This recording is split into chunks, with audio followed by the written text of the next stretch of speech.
I am part of a group who's reading the Bible through in a year. Is anybody else doing this exercise with the diocese, reading the Bible through a year? Have you all read the Bible all the way through before?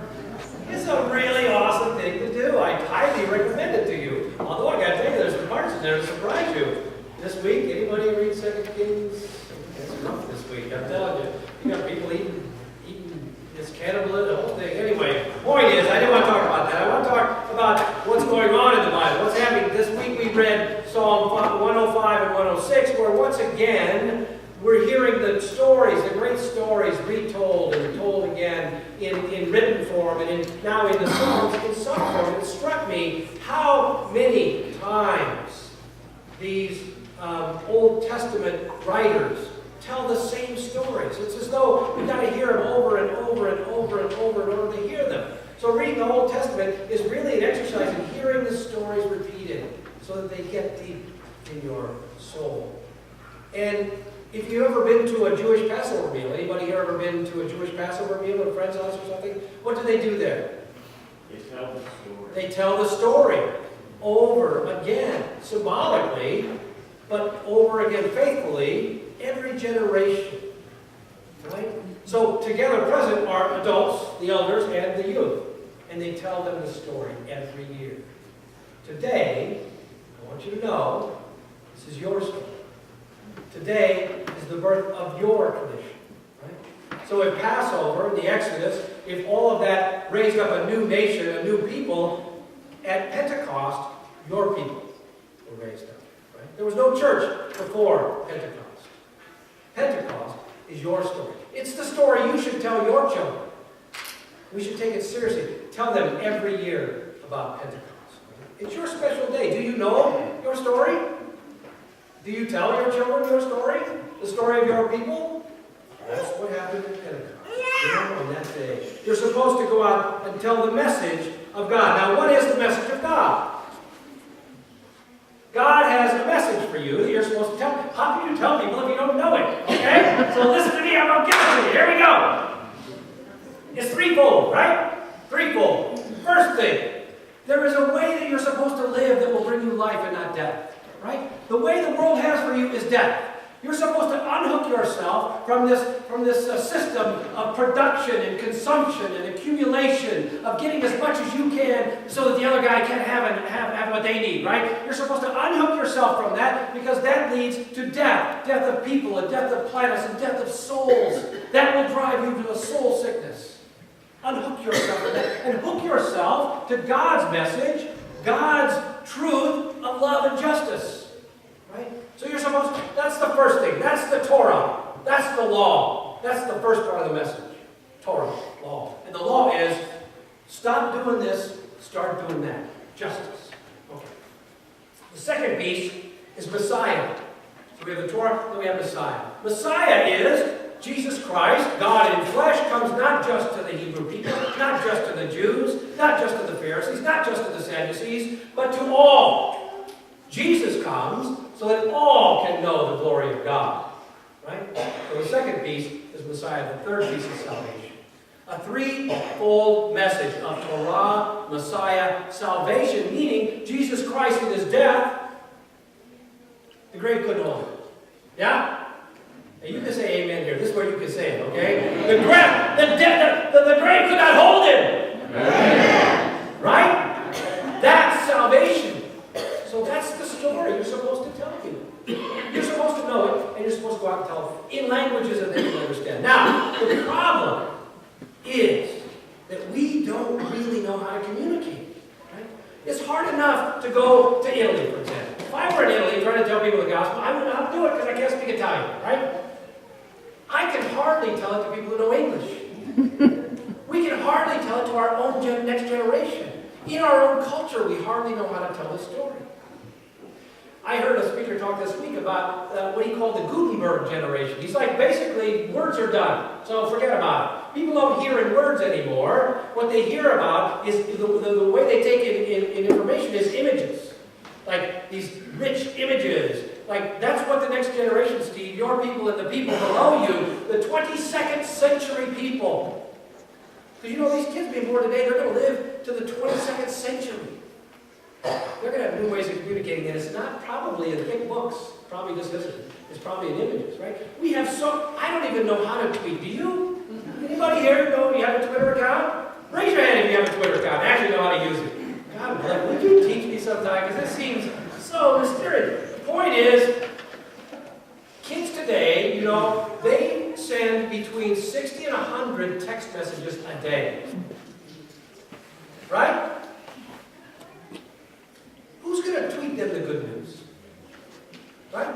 Who's going to use the language that they understand to tell them the good news? Because they're not pulling out the Bible and reading it. They're probably not. Right? They're probably not listening to boring sermons. They're like you are. They're probably getting it on tweeting. Right? Who's going to tweet them the good news? Well, you have to tell them in language that they can understand. That's the point. Okay. So, some people say that the universal language is action, social action. And you know what? I get that, right? It's hard to tell people about the gospel, the good news, the threefold message of Torah, Messiah, and salvation. It's hard to tell them that when they're so hungry they can't stand it, or so thirsty that they can't take it, right? You gotta take care of that piece, but I'm going to tell you this. Jesus did more than that. When he fed the 5,000, they didn't just go home afterwards. What did they get? They got the Sermon on the Mount. Yeah? He fed them, but then he gave them something else. When he sat at table with the disciples at the Last Supper, they broke bread, but what did he say? I'm the bread of life. It's more than just the bread. When he was with the Samaritan woman at the well, right? He gave her, she had water, but he said what? I am the living water. Right? So it's more. I'm not saying not social, I'm saying social action is great. Gotta do it, it's the gospel, right? But it's more than that.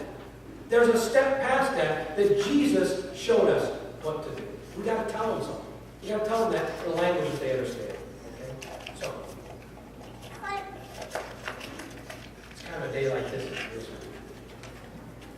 And the disciples, of course, scared. Jesus is gone for good this time. Ascended. Probably not coming back for a while.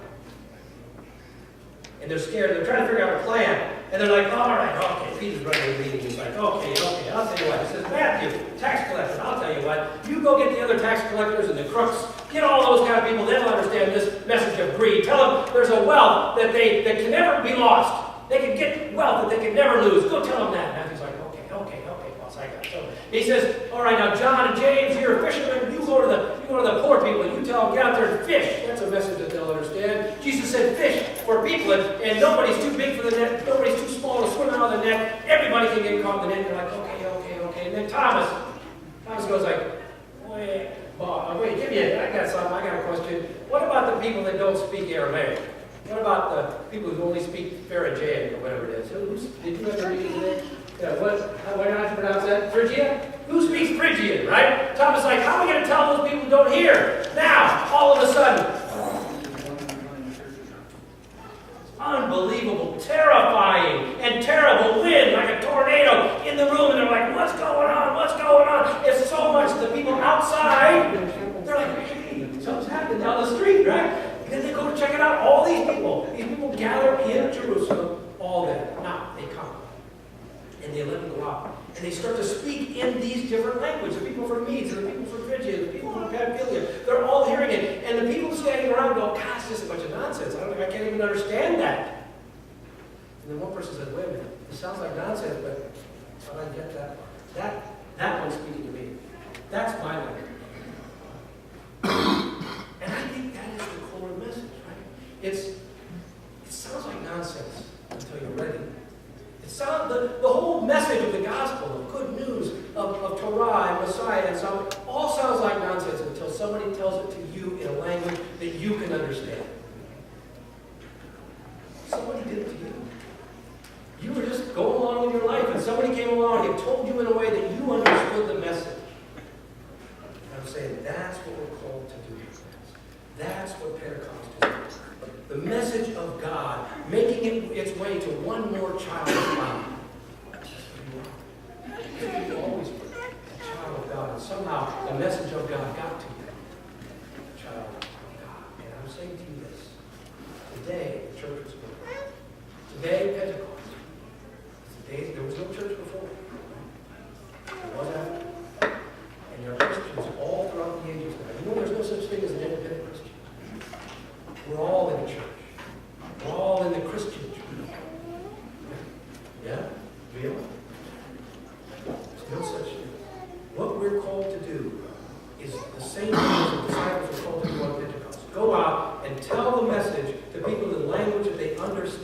Celebrate it. Rejoice in it. Go tell them. Someone told it to you. There are other children of God who have to hear it. Guess what? Why don't we just start with our own children? Why don't you start with your children? Mainline denominations, you guys, we're struggling. We don't even tell our own children. I think let's just start to let's tell our children the gospel, the language that they can understand. That's what we do today. We gather as though it's a Passover meal. We gather with Pentecost. That's why we're having a meal. That's why we're dressed in red. To celebrate the idea that we were given a message and a charge.